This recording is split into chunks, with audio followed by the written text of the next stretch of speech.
Hello, welcome back to my channel. You guys know who this is. Ogie Vlog nga pala guys. Ngayon ituturo ko sa inyo paano nga ba gumawa ng isang Facebook page. Okay?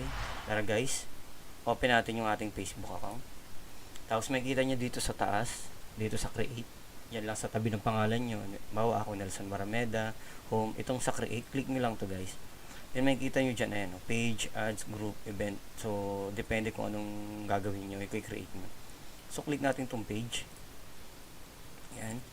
So, depende kung saan kayo, business or brand, community or public figure. Okay. Pwede kayo dito kung gusto nyo. Get started. Then, community public figure. Halimbawa, kung anong name ng page nyo. Halimbawa ako, gagawin ko lang yung hip hop. Para dun sa isa ko. Kung pang-merge din sayang. Hip hop 20. Okay. 2020. Yan. Then, category. Pili lang kayo.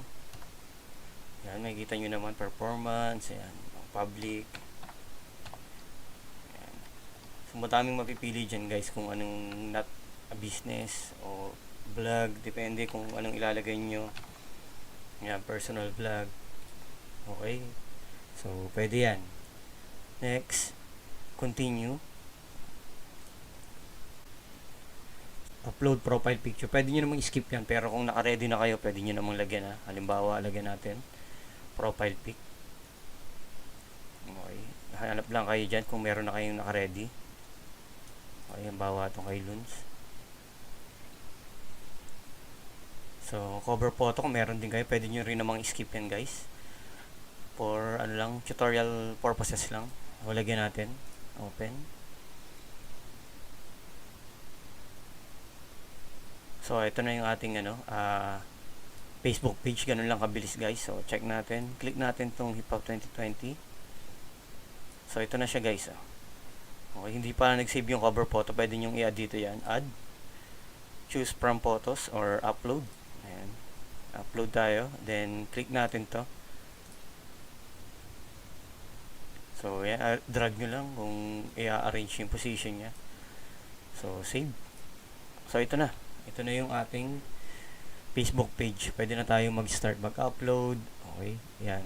Yung iba dyan na sa settings, pwede nyo namang ilagay. Click nyo lang itong settings. Yan. Page info.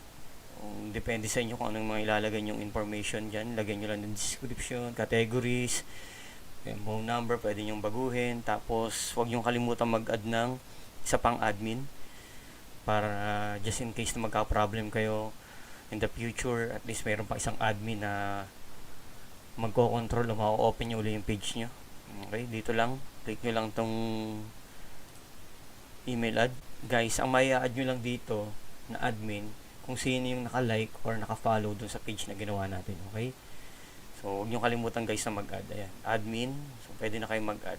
Balik tayo dun sa page na ginawa natin. Guys, kita nyo naman meron na talaga ang isang page or napakarami ko ng hawak na page. Gumawa lang ko ng isa para tutorial purposes lang.